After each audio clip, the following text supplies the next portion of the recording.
Hello, Gaston County. Welcome to episode number 104 of Gaston's Great, a podcast highlighting some of the great things happening in and around Gaston County. I'm your host, Stephen Long, and today we're going to say we're coming from the international headquarters of GSM Services right here in downtown Gastonia. We are shifting the gears a little bit for this episode as we are highlighting an individual who is not only involved in serving our local community over the years, but has been involved with some international work as well. I've been wanting to start some of these discussions for a long time, and this is just the first of several more we have scheduled like this. I'm thrilled and honored to have Dr. Ellis Fisher on the podcast today and looking forward to hearing about all he has done by serving others. Ellis, it's great to have you on, and welcome to the podcast. Thank you, Stephen. It's a pleasure to be here. Absolutely. So, we're going to make you talk a little bit for her first about yourself. Anything you'd like to share, and then we'll get into some specific questions about some of the service and work you've done over the years. Well, I'm about as provincial as you can get, almost. I came here when I was 6 years of age. My dad and my four brothers and my mom, we moved here from Charleston. My dad was Southern Railway, and my parents lived in 11 different places, but this is the only place that I really remembered because they moved away the day after I graduated from Ashley High School. So I'm a local product, local schools, public schools, and then one time I went away was the 12 years it took me to prepare for my career, I was I'm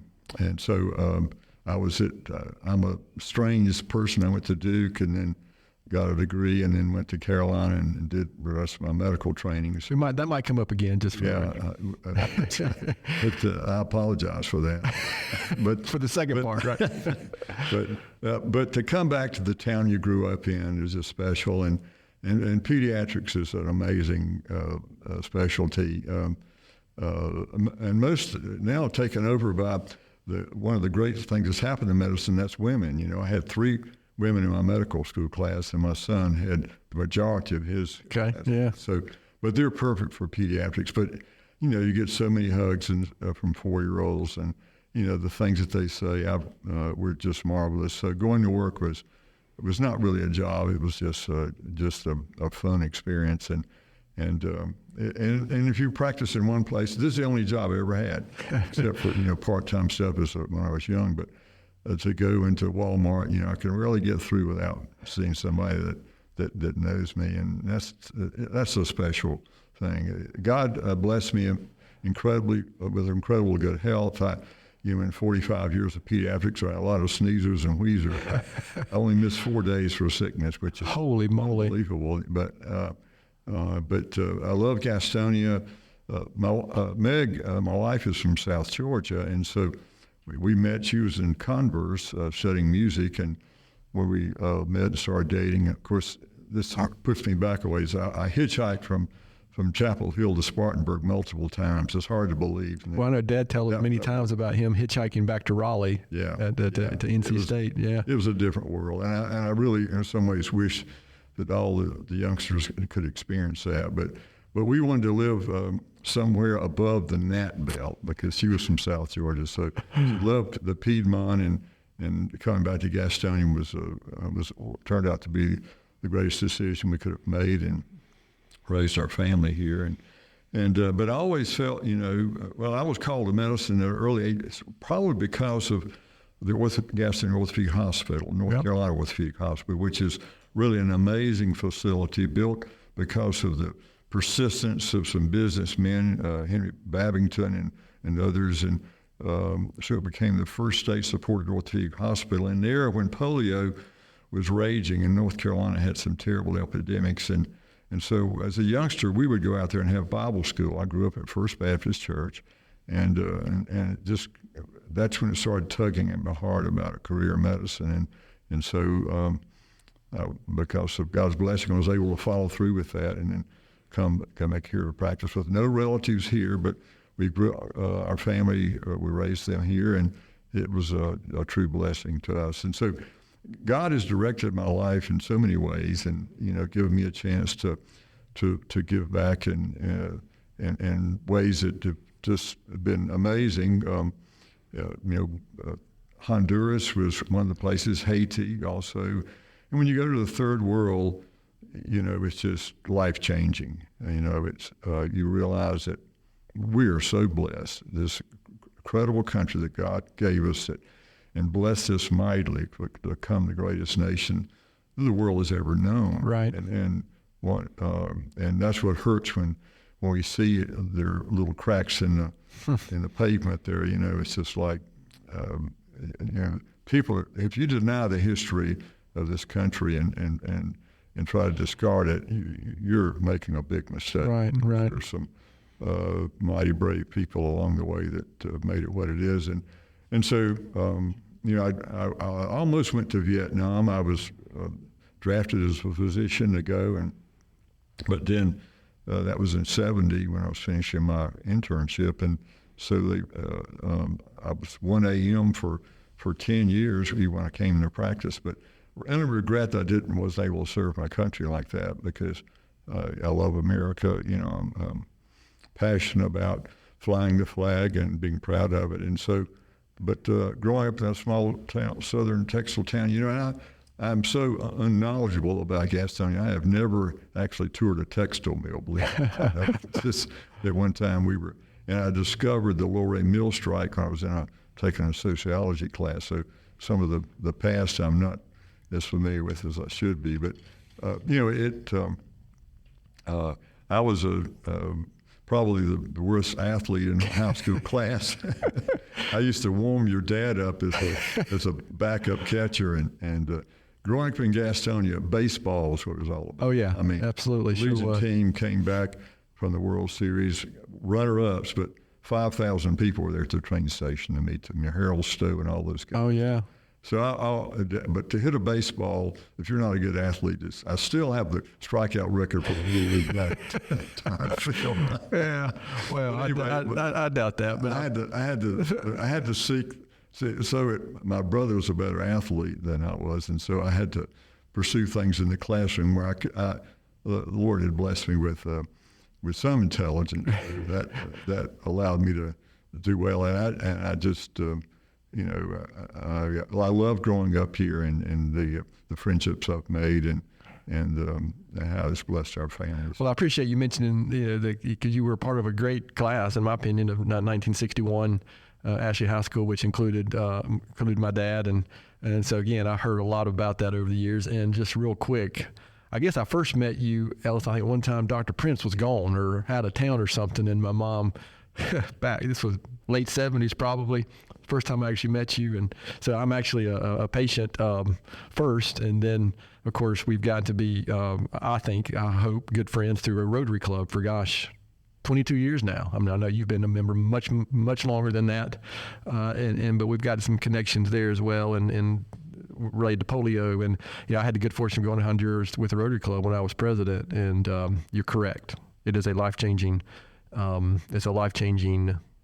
event to see that and give some perspective on what we do have here. And it's all relative, but perspective is good. So you mentioned a lot of stuff already, but I want to kind of just go into the point for me was getting you on, because I'm aware, just knowing you for so many years, knowing your family, I know the impact that you've had on our community, not just professionally, because that ties in with both you, but your community work, probably most well known, at least in the local community here, with your work at Holy Angels. But I want to talk about maybe all of it. So can you what kind of prompted you? When did you? I know you mentioned it here having that calling to be in medicine. When did you kind of get that calling to go service, to go more on the service side? Because there's obviously more to your professional and personal career in life than just medicine in your family. Yeah, I think it's. Thank you, Stephen. It's that desire, as I mentioned, to give back. You receive so much. Had such great teachers in school. Helen Marvin, Senator Marvin was one of my first teachers, and was a sixth grade teacher, and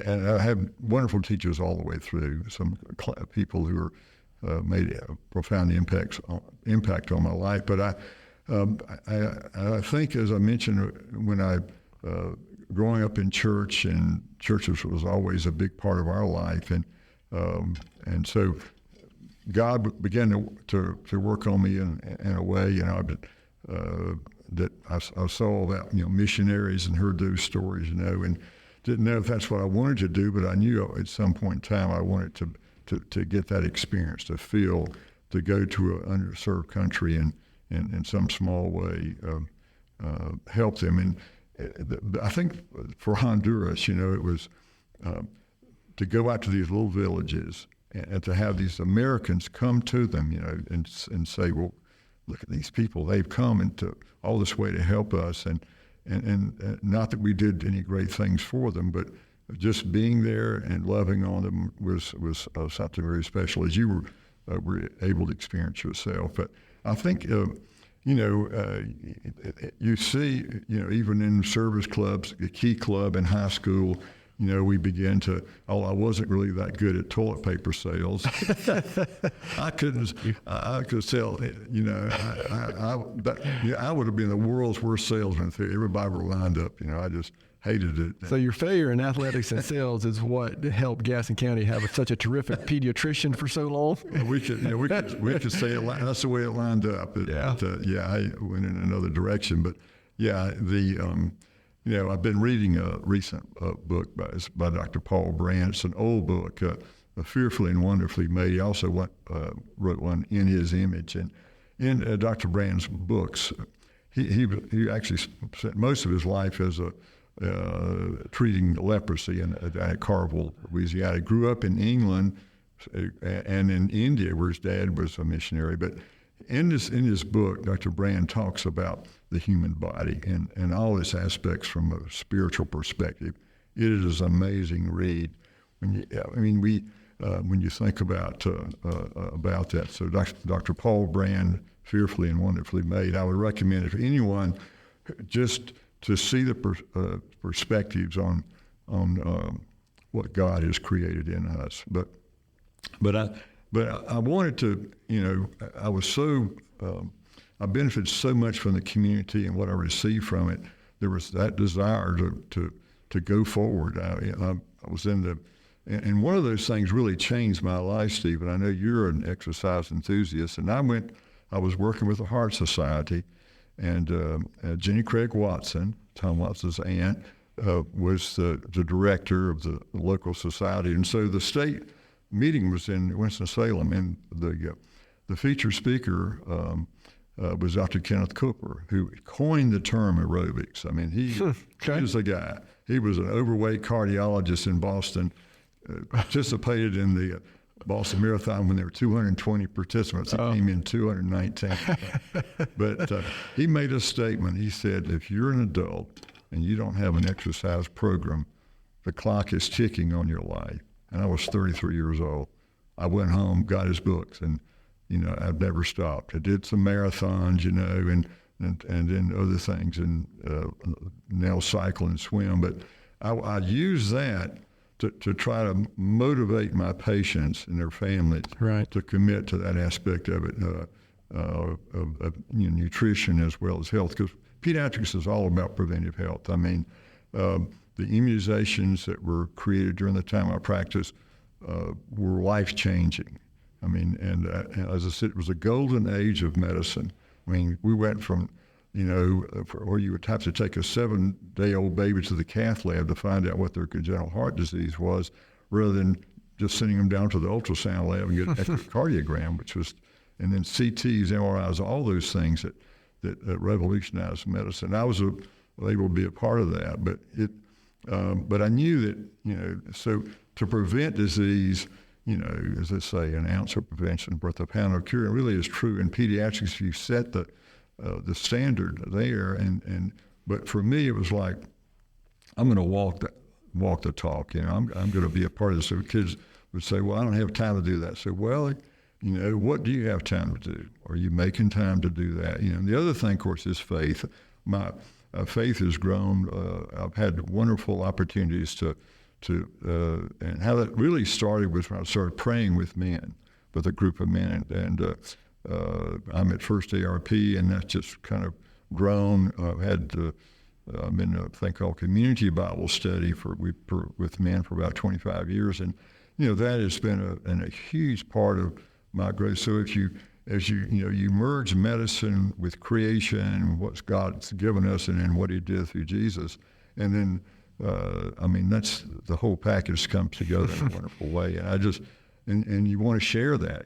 How do you share that? Well, you're obedient to what the Lord said, do unto others, He would have them do unto you. And so it just, for me, was an amazing time to move forward with that, and just the blessings that flowed through. I think in my latter years of practice, more and more I would pray with patients, which profoundly changed those relationships, And most of those people, we had a chance to people writing a book at the end of my practice years, and the ones that responded, for the most part, the ones that said, those experiences of having my doctor pray with me, realized that he was a believer, that he would, that he knew that God was doing the healing, and my role in that is just not to mess up. Because the human body is just amazing what God has created and how it can heal itself, but sometimes we can assist in some. Well, so I heard multiple things there. The one that I really liked that I heard was your walking the walk, right? And it's kind of like, how can I put this? You want to go to a marriage counselor who's been divorced 5 times. I mean, it's kind of a joke, but yeah, I agree with that. I think, and I also think that, so you were 33 when you heard that. I didn't really get serious, unfortunately, I got involved with this group called F3, which if any podcast listeners can go back, there's multiple episodes. There's one episode only about F3 that we've had. I wish I knew what episode that was off the top of my head, but I was 43 when I got involved. I had been, I was an athlete and I had done stuff on and off, but for the last, that's 10 years now, yikes. That's when I really got, serious and consistent about it. But I do think that's important to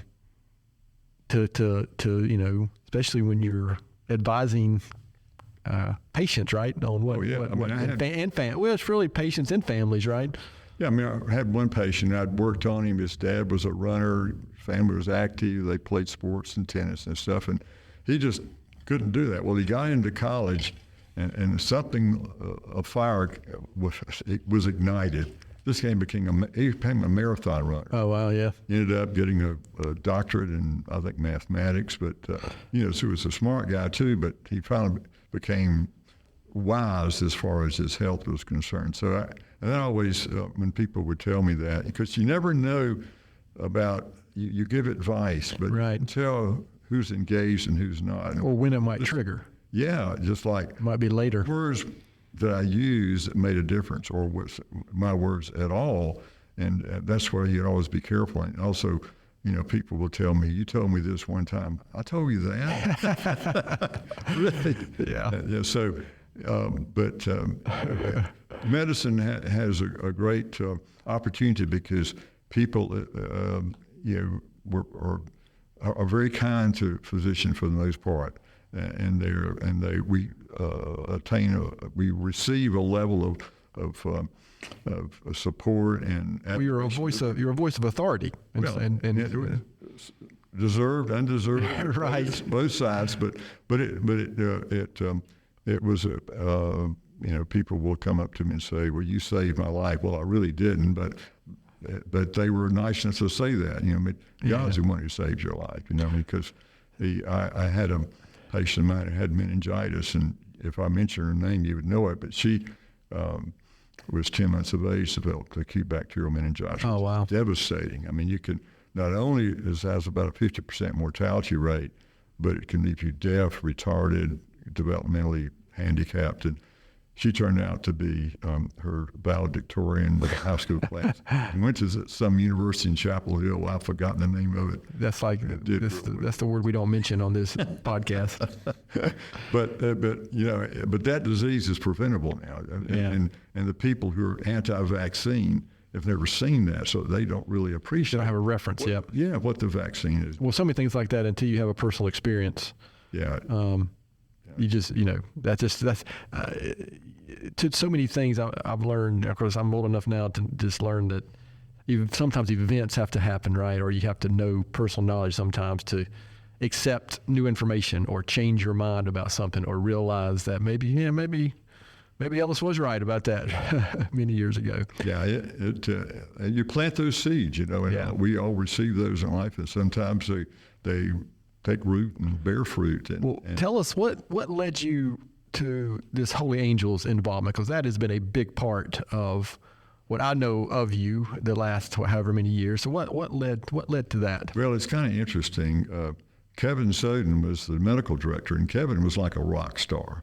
I mean, he was on television, had a TV program, Channel 3, and he was Bell and Abby's physician, and he was Holy Angels physician. And so Sister Patrice, who founded Holy Angels, called me one day, and I'd been in practice about 4 years, and said, I want to interview you about being our medical director. And I was shocked. I sat down, I said, well, Kevin Soden, I mean, he's just the man. I couldn't I could begin to measure up to his level. And she said, well, he's a Catholic. I just don't trust those Catholic doctors. She had a great sense of humor. That's funny. She was such a delight. But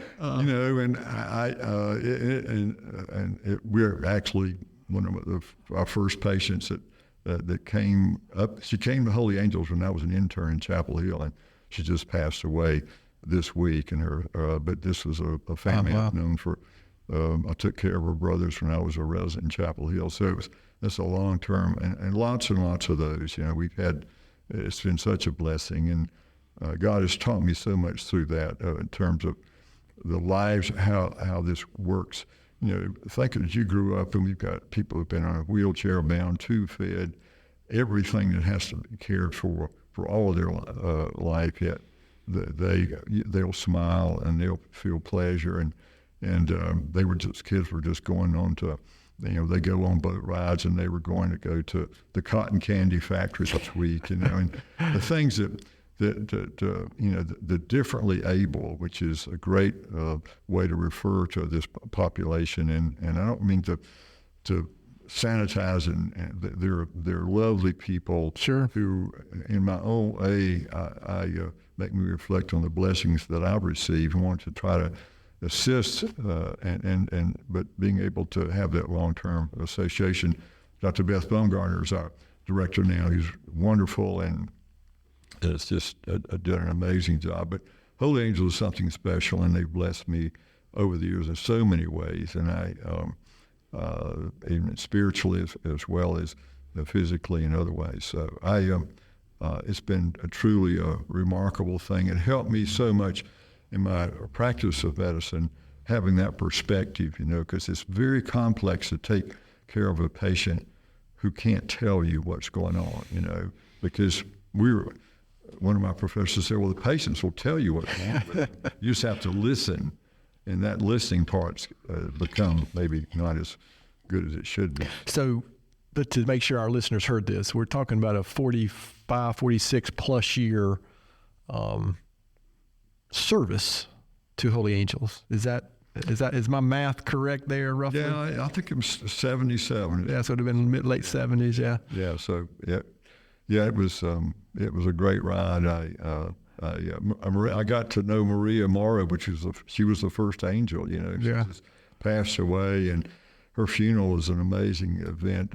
People like Larry Sprinkle and the people from the Abbey were there, and it was just an amazing thing, because she truly was.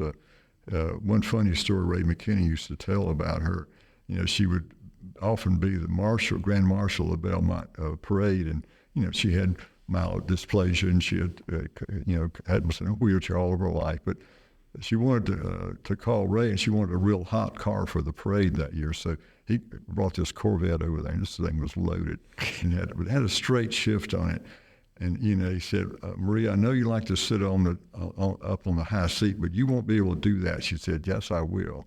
She was really so when you let out on the clutch on those little hills in Belmont, the car is going to jerk. And here she is. So Ray's driving with one hand, holding Maria up there on the seat with her other hand, but she loved every minute. Oh, that's good.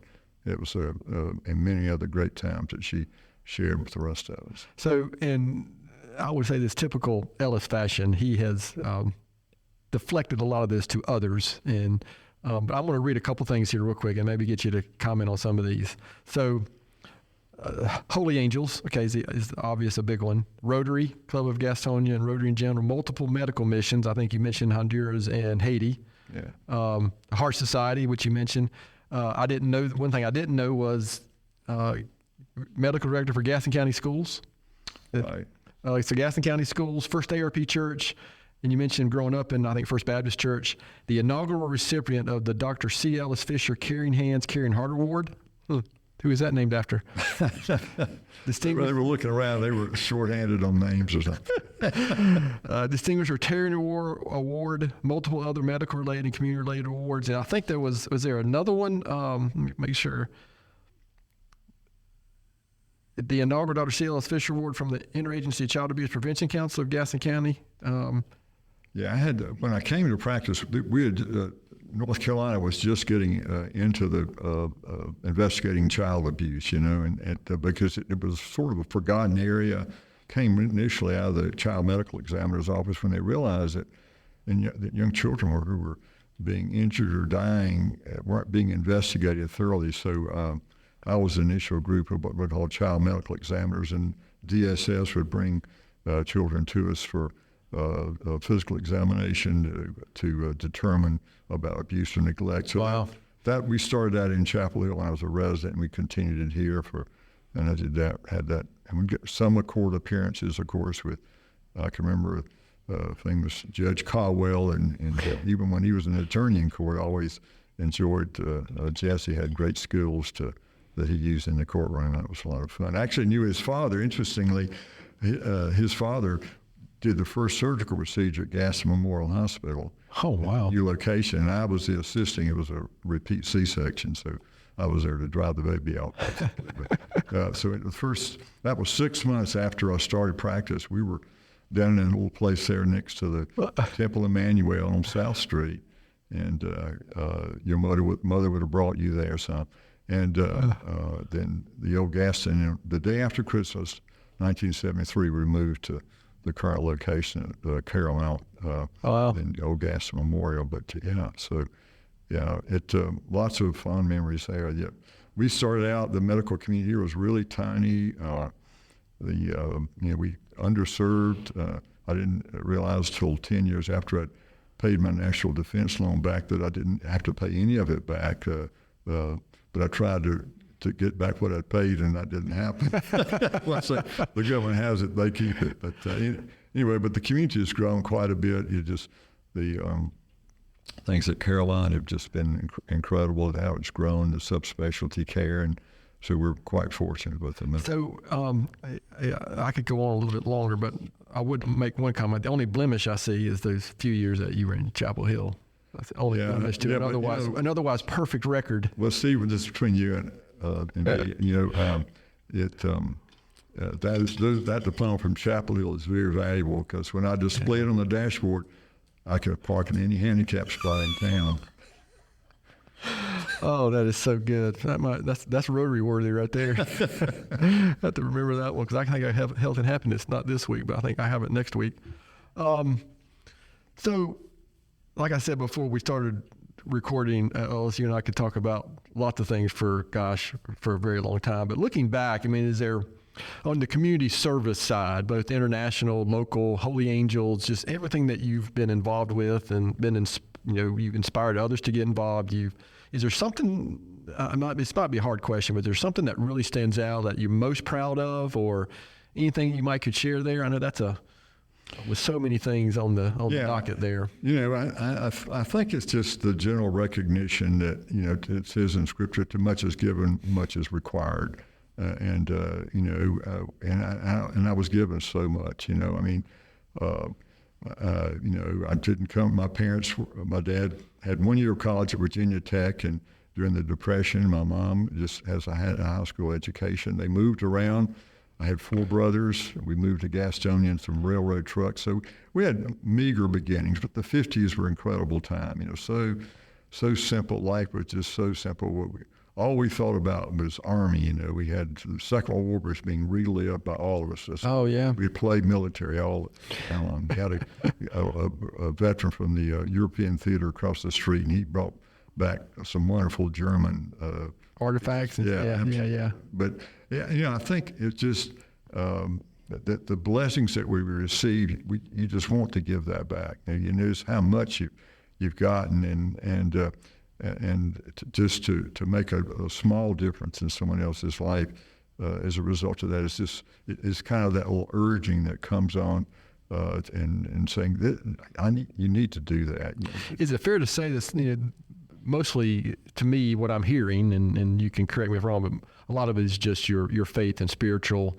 Because you've quoted scripture multiple times, and I'm the same way. I grew up. Well, my family's completely confused. So I grew up Presbyterian, my wife grew up Baptist, and now we're Methodist. So our kids, she's a Tar Heel, I'm a Wolfpacker, so our kids have no idea what's going on. But so that was some of the same urging for me as well. I mean, as I got older and realized, and of course it was my parents as well. I saw what they were doing. Yeah, I know. Well, I jokingly say, you don't have to be a Presbyterian to go to heaven, but we'll take a chance. Just kidding. But no, it's I grew up in the Baptist church, and we've been Presbyterian. She's been a Presbyterian all of her life, but so she won, is what you're saying. Yeah, well, it's been a true blessing. It's been a true blessing. And when I really began to study Scripture intently, and that was a life changer for me, along with being a member of a prayer group, and so faith occupies a huge part of my life, and that will direct you. I mean, you can't just sit on that. The Lord urges you on. He sets that fire under you, and you feel the nudging of the Holy Spirit leading you to, I need to do something. I'll be walking down. I would be walking down the hall of the hospital, and seeing a total stranger weeping, and I'd want to go to her and ask her, "Are you okay?" And she would tell me, and I'd use that moment to pray with her. That's what I learned from some of my prayer buddies. You pray with people, not for them, and that was such a blessing too, that I felt so comfortable doing that. Because as God leads your life, He wants you to being of service. You don't earn anything from doing that. Our salvation only comes through faith. But in response to what the Lord did for us and what Jesus did on the cross, you want to serve others and glorify God in the process. Yeah, that grace. The Methodist whole thing the grace thing is a hard concept for me, because it does feel like our imperfect humanity thinks that we should go do task right and we do get some benefit from it. Frankly, I've done enough that it's okay to feel good about what you're doing. But you're right; it's we are called to do that. And so many of I'll tell you, if we went back in, I don't know how many episodes, if we went back, we hear a lot of that. And sometimes somebody was called, they heard, they listened to their faith as opposed to. I'm sure there's been times in my life when God was talking to me, and I was like, I don't think I want to hear that. Because He's telling me to go do something. I don't want to do that. Yeah. Stephen wants you to go to Africa and be a missionary. But, I think that, but God speaks to us through His Scripture, and we speak to Him through our prayer. And I think that daily devotion, listening to most of the podcasts I listen to, other than Gaston Great, is faith-based, and I usually start the day with those. So it's God has worked on my life in an amazing way. I just and I'm 80 now, and I have no fear at all of what's ahead of me. And God has blessed me. I mean, amazing health, as I've already referred to, and that's that could all change tomorrow, But as it is, I have those good days. I hope I have it. I can still serve God. I had a little mentee over at York Chester, which is where I went to junior high school. I didn't even mention that one. That's on here as well, about being a mentor at York Chester. Harvey Avenue, 533 West Harvey Avenue. I could walk to Central, to what was then Ray, or over to Ashley, and living in a one-bedroom house. I mean, a one-bathroom house. We'd have 3 bedrooms, but it was this, it was this special time, to grow up and then to see the blessings that flowed from all that. It's so true. Well, also, to your point, I wasn't going to bring it up, but you mentioned being 80, and you're still swimming several times a week, you're biking several times a week, I got news for you. If I'm when I'm 80, if I'm able to go out and do that every day, I will be blessed as well. And that's kind of the reason I've learned this is why I'm doing it now. So hopefully, if I'm fortunate enough to have grandkids or something someday and still be able to physically do what I want to be able to do for the most part at that time. And that's a good example. So it's the example you said is obvious on the professional side and the community service side, but just your example living that way too is tells people, well, why not? No, I can do that too. Well, or should be able to, but you have to put the work in. Well, as we say, we're fearfully and wonderfully made. And if you read Dr. Brand's book at all, you'll get just an incredible, overwhelming appreciation for what this creation, what this body that he created can do. And you want to do everything you can, like those guys rowing over there, Just pulling ahead. You have to sort of modify as you get older, but I think that I ran until, I was sure I was going to run the Boston Marathon. I went 3:45 to 3:30 to 3:22. I said, if I get to 3:15, I can go to Boston. Well, on attempt to get to 3:15, I got to Quail Hollow, and my knee just was gone. Really? I couldn't move. I said, I'm done. So I moved on to other things. And when I finally realized I couldn't be running anymore, I looked at my x-ray of my spine, and it looked like a stack of broken bricks. I said, I think I need to do non-impact things. So you just move on, But the question is, what can you do, right? As opposed to just quitting. One of my heroes, the name Satchel Paige, goes back to, he played in the Negro League pitcher. Right. He's pitching in his 50s. He had a great quote. Not really grammatically good, but he said, how old would you be if you didn't know how old you was? That's a great point. Yeah. Yeah. So much is up here. Yeah. So I believe that. All right. So this has been really good, Ellis. Again, I warned Naomi beforehand that you and I, she had to call this about the 4-hour mark, but anything else you want to share? I mean, we're going to come back and let you finish with the last word before we finish, but we got some Gaston County related questions that I'm going to make you answer since you've been here a few years. Anything else you'd like to share about anything before we kind of move on? Yeah, Gaston has been like this stepchild over the Catawba, for too long. And we're seeing Gastonia move forward.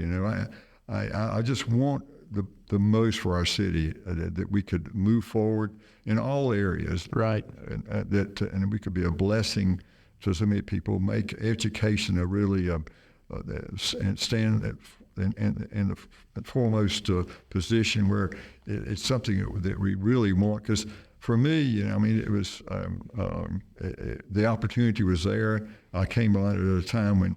And we were encouraged, but I think to make the most of our opportunities and educating our children and having a society that will allow them to grow up in a healthy way and is just needs to be a priority. And I think it's growing that way. And every little motivator that I see coming along, and the new trail that's being created, that allows for us to be, I love the Gaston outdoors, the whole experience is all positive things in terms of a healthy lifestyle, and also from a faith perspective, our churches continue to have to be a major factor in our community's development, which they will. All right. Well, I appreciate that, Ellis. So we're gonna shift gears slightly. I come up with some dumb name for this round of questions every episode, but I want to call this the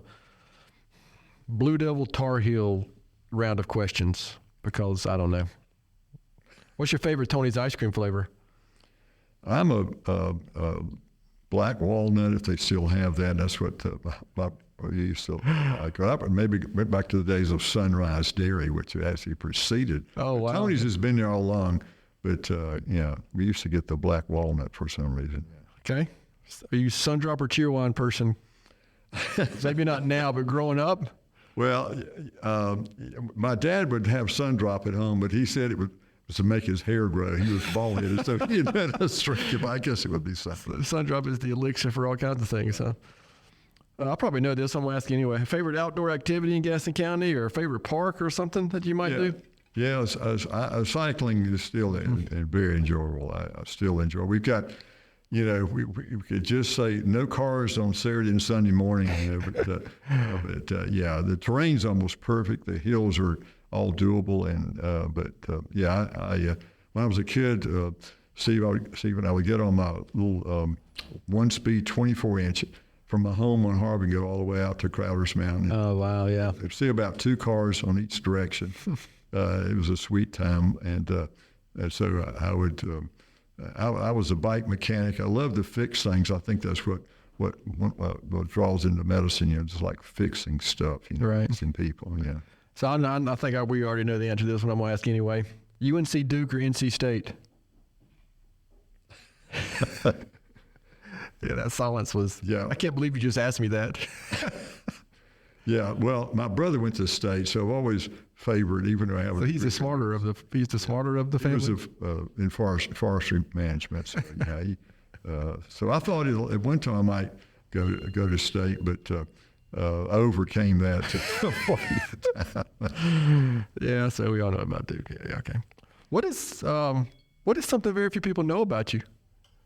Is there anything? Well, yeah. My dad was a small game hunter who grew up in the Depression, and I make fun of people who eat liver mush because our family was from Virginia, but my dad used to kill squirrels, and I've eaten squirrel heads before.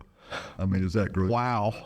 But liver mush is everything but the squeal of the pig, so they're not much better. Yeah, I'm pretty sure that's a first on Gaston's Great podcast. Yeah.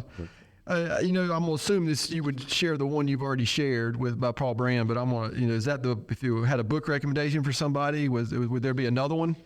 Oh, gosh. That sounds like a great one. One of my heroes is Stonewall Jackson, and his book is Stonewall by Dr. James Robertson. It's a 900-page book with 100-page bibliography. But Stonewall Jackson lived his life for the Lord. Yeah, he sure did. He would never if you said, that was a great battle, he said, the battle was to the Lord. The Lord gave us that victory.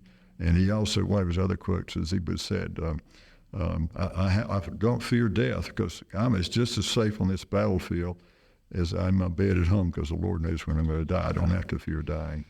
Yeah, he was interesting. His character. wife was from Lincolnton, his second wife. Seems like I remember that, yeah. He had 2 wives. They were both,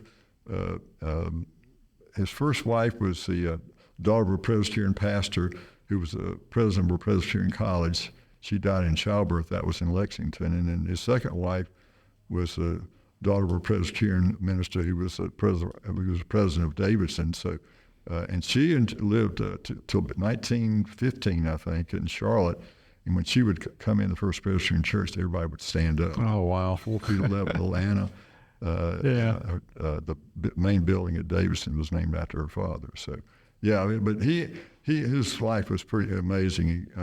The South was never going to lose the war as long as he's fighting. So to get him, the Lord knew he had to be taken out, so he was going to let a Yankee do it. So to do the job right, he got a North Carolinian friendly fire at Chancellorsville. I just read a book. It's been in the last 6 months of Gods and Generals, and it was focused on 4 Civil War characters, for lack of a better, and Stonewall Jackson was one of them. That was the most recent thing I read about him, so it was really interesting. They went into a little detail about that too.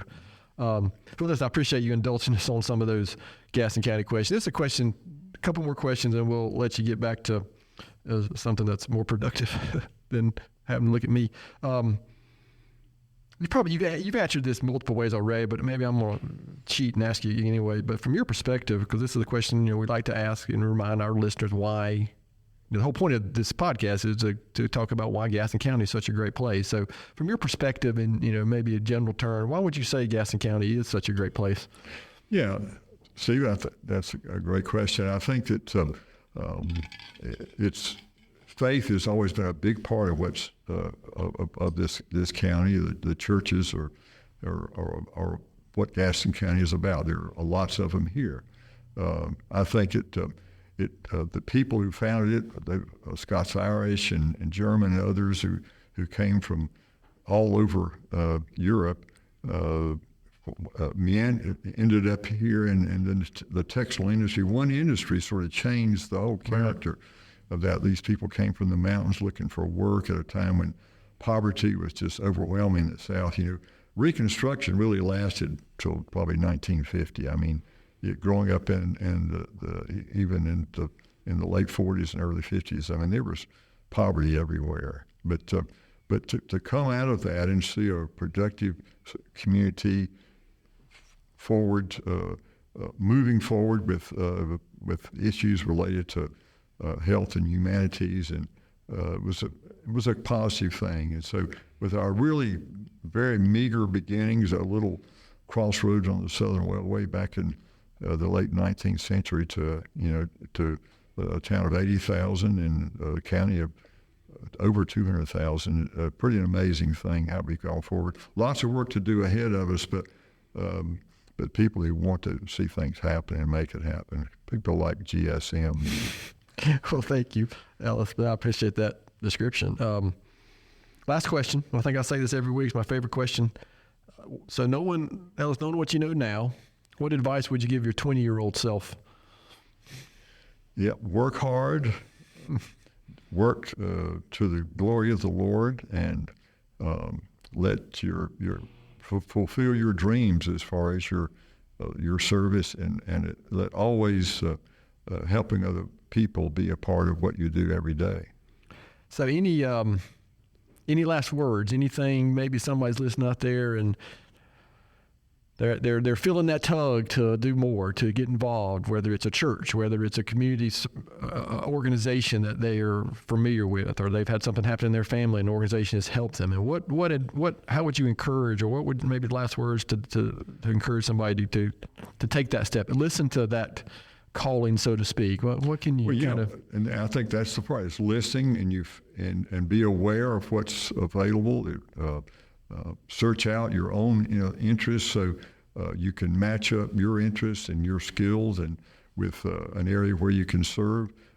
We never run out of opportunities, and as always, when you're in a position like that, what you get from it will be far more than you'll ever give, because that's the way that God sets it up in our life. In our lives, that we are the ones who we glorify Him in the things that we do, but we receive this wonderful blessing in return. So look for those, and the opportunities are there, and take advantage of them. Well, I appreciate that's a great way to end. I appreciate that. And Ellis, I want to take a moment just to, I think you're just a good example for what is good about our community and what's good about humanity in general.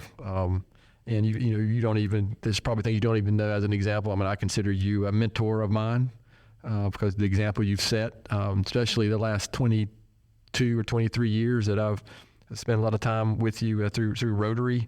And but in general, it's encouraging. That's why I wanted to get you on here and share a little bit of your story. And I'm sure someone's going to hear that and say, you know what, I appreciate what Dr. Fisher has done, and I'm going to go out and do something with that now. So again, I'm grateful that you took the time to be on with us, and grateful for our community is better off and has been for a very long time because of your presence and your service. So I appreciate that. Yeah, I'll say one thing. And you did not ask me to say this, but GSM is really the standard bearer for where a company should operate, and we've had so many opportunities to be recipients of that, and not only what the service you provide for homes and businesses, but just the way you do it and how you support community needs on many different levels. But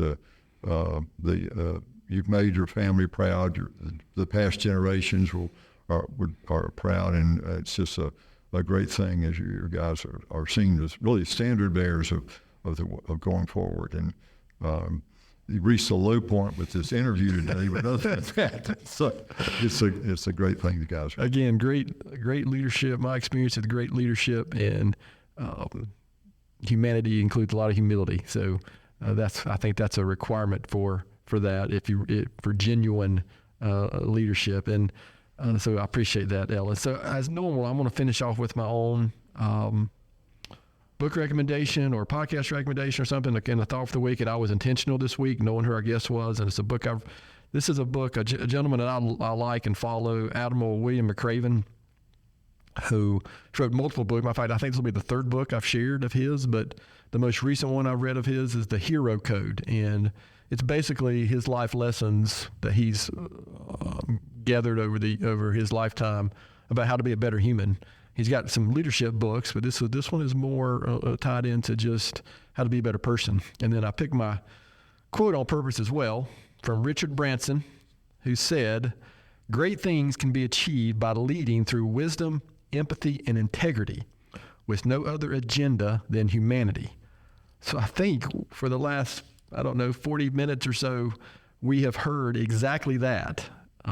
Someone who has been called and urged to serve himself, his family, his community, his church, in a way that is the agenda is just humanity. So I love hearing these stories, and that's another thing about some of these organizations like we're involved with, like Rotary. I get to hear these stories all the time, and so if that doesn't encourage you to get involved, this is the kind of individuals that you get to hang out with and spend time with and learn from. So I'm very grateful for that. So this has been a great episode. And as always, I want to send a thanks to our listeners who are taking the time to listen to today's episode. Please continue to spread the word, if you can, about the podcast. We'll continue doing episodes and maybe have a few more just like this. Don't hesitate to contact us at our email address, which is podcast@gastonsgreat.com. We're always looking for suggestions for future podcast topics and guests, and you can find the podcast and subscribe at the website, gastonsgreat.com, or anywhere you listen to podcasts. And please follow us on all our social media platforms. And as Naomi always reminds me, give us a good 5-star rating. That helps us get noticed. Thanks again to Dr. Ellis Fisher for being our guest today. Gaston's Great is produced and brought to you by Naomi Hunt and Amy Anderson from GSM Services. I'm your host, Stephen Long. Thanks again for hanging out with us, and please keep coming back to hear more reasons why Gaston's great.